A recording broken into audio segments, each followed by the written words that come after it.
Tukatazame taarifa ambayo iliweza kutolewa na TFF pamoja na bodi ya ligi kuhusiana na mchezo wa ligi kusoka Tanzania bara, mchezo wa dabi ya Kariakoo, mchezo ambao unakutanisha kati ya Young African bingwa mtetezi dhidi ya Simba Sports Club. Kulikuwa na mijadala mbalimbali ambayo ilikuwa ikiendelea, hasa ya kuhusiana na uwanja ambao utakwenda kutumika mchezo huo wa dabi ya Kariakoo, ambapo katika mivutano kadha wa kadha, huku wenyeji wa mchezo huo tunafahamu ni klabu ya soka ya Young African. Wao waliwasilisha uwanja wa New Amani Complex kule visiwani Zanzibar, ambapo ndio wanaotaka uwanja huo uweze kuchezwa dabi ya Kariakoo, lakini Simba Sports Club wao tuliweza kuona wakagomea taarifa hiyo, na wao waliweza kupendekeza uwanja wa Benjamin William Mkapa ili ndio uwe uwanja wa kuchezea dabi ya Kariakoo siku hiyo ya tarehe 1. Tuko na mchambuzi hapa na amekuja kudadavua mambo kadha kadha kuhusiana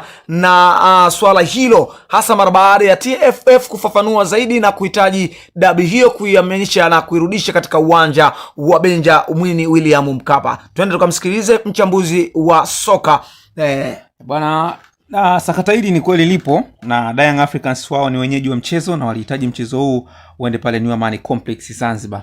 Lakini ukiangalia kwa misimamo ya TFF, nadhani wameangalia upande wa faida, kwa sababu zinapokuwa zinacheza timu hizi mbili kubwa, Young Africans pamoja na Simba Sports Club, huwa zinakuwa zina mashabiki wengi na wanaojaza uwanja wa Taifa, kwa hiyo mapato yanakuwa yanapatikana kwa wingi. Endapo ukihamisha huu mchezo kupeleka Zanzibar, na maana kule sasa mapato hayatakuwa kama ilivyokuwa kwenye uwanja wa Benjamin William Mkapa. Tunarudi kwa faida ya vilabu vyote viwili, kwa sababu ndio kitu ambacho kimetazamwa hapa.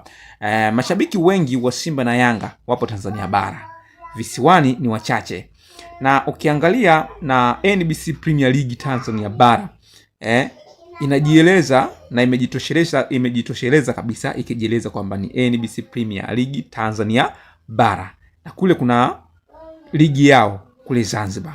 So Yanga kwa kuchagua uwanja wa nyumbani kuwa kule Zanzibar sio kigezo cha kuhamisha kila mchezo, kwa sababu mchezo dabi ya Kariakoo ni dabi kubwa mno barani Afrika, inatazamwa na nchi mbalimbali, na mashabiki wanatoka sehemu mbalimbali wanapanda magari yao na kuja kutazama mchezo huu kunako uwanja wa Benjamin William Mkapa. Na ndio maana tulikuwa tuna uwanja wa Taifa.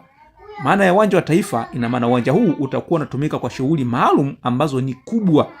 Ukitazama hata hizi mchezo, hii ligi kuu, timu ndogo ndogo huwa tunakuwa tuna viwanja labda KMC wapi tunachagua, lakini ikitokea shughuli kubwa ya kitaifa ambayo inashirikisha hata vilabu vya kimataifa kuja hapa Tanzania, lazima ipigwe Benjamin William Mkapa kwenye uwanja wa Taifa, kulingana na uhadhi iliyokuwa nao, ukubwa pamoja na ukubwa wa shughuli ambayo itakuwa inatumika katika uwanja huo. So Simba Sports Club wako sahihi kwamba game ipigwe Benjamin William Mkapa kwa sababu ya manufaa ya vilabu vyote viwili, Simba na Young Africans. Tuende tukatazame faida za uwanja wa Benjamin William Mkapa endapo mechi hiyo